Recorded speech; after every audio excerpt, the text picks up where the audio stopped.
All right, this short video is going to go over the lacrosse tournament rules and information. As we prepare for our lacrosse tournament, it's important to understand what rules and information you're going to be responsible for. So on the first day of the tournament, I'm going to have clipboards set up that will have lineup cards on them, but also this rule sheet. I'm going to have you sit in your teams and go over the rule sheet, knowing that each team is going to be held accountable for following all of the rules.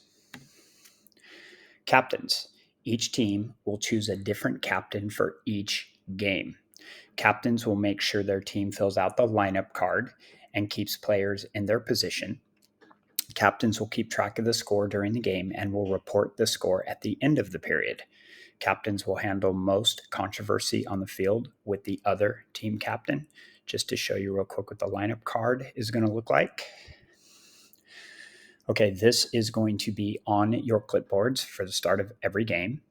All right, so obviously you'll see there by game 1, game 2, game 3, you'll put the date of the game that you play, and then you're going to put the initials of the players that are going to be filling each of the positions before each game. This will be on your clipboard so that if I want to come by and look, I can definitely see it, making sure that everyone is playing their correct positions. Right. Lineups, players, subs. Before each game, teams are going to fill up the lineup card indicating who will be playing specific positions, which I just went over. The goal is to not have subs. However, if one team has one more player than the other, they will need to sub in and out of the game. I want you to check out the diagram of the field so that you know where the players need to be positioned. So what I'm going to do is I'm going to set up fields with cones, and there will be goalie nets. It's going to look very similar to this, where I'm going to have a rectangular field, and I'm going to have a line down the middle to indicate the halfway part of the field. Okay, and I'm probably going to have cones that are going to indicate the out of bounds lines. I'm going to have lacrosse nets, and around the lacrosse nets, I'm going to have cones that are going to indicate where the crease is. That is the area where no one is allowed to go.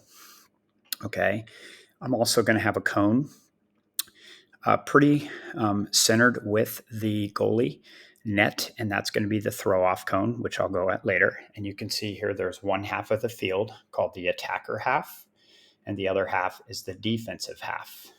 So anybody who is playing an attacker, that means you can only stay on the attack zone side of the field.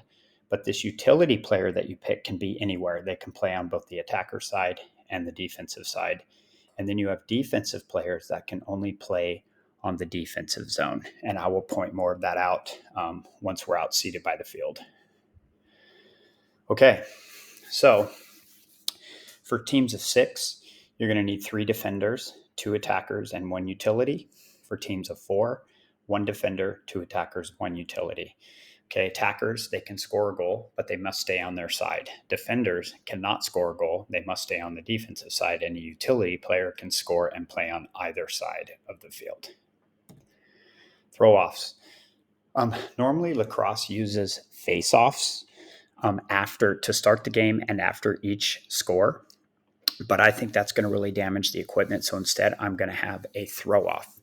So you're going to want, a good thrower on your team to chuck the ball down the field. Okay. And then the team that you're throwing to is going to get 1 possession. So they're either going to have the chance to catch it or scoop it. Okay. And then at that point, the game is open, okay, to play. Then you can try to steal the ball from them at that point. Scoring. Each field will have a whiteboard and a marker to keep track of the score. After each successful score, the captain for that team will tick mark the whiteboard. Only an attacker or utility player can score. A team must have at least 2 consecutive possessions from at least 2 different attackers or utility players to score a goal. It does not have to be caught, but it can be passed and scooped. So if you pass it to a player and they drop it, but that player scoops it up, that counts as a possession. Or if you just throw it down the field and your team scoops it up, that's a possession. Okay. You cannot pass back and forth between just 2 players. All right. You have to get more than that involved. You can't score a goal in the crease, which are going to be the cones around the goal. And after a goal is scored, teams must do a throw off. Change of possession. A ball changes possession if the ball is touched by the hands of any player, the ball goes out of bounds, the stick is used intentionally to contact a player or knock the ball out of their stick, the ball was scored inside the crease, or if the ball is being trapped by the head of the stick to prevent the other team from getting the ball. Physical contact. Limited physical contact is allowed when battling to scoop the ball. There is never intentional physical contact once a ball is in possession of a team. Note, you must play a stick length of spacing on defense to prevent smacking or hitting other players. Defense. You must be at least a stick distance away from the player you're defending. You can wave your stick around to distract a player from throwing a ball, but you cannot put the stick near the face to block vision, and you can never knock the ball out of any player's stick. So this basically covers most of the information regarding the tournament. If there's anything you think I missed, please be prepared to ask that question for the first day of the tournament.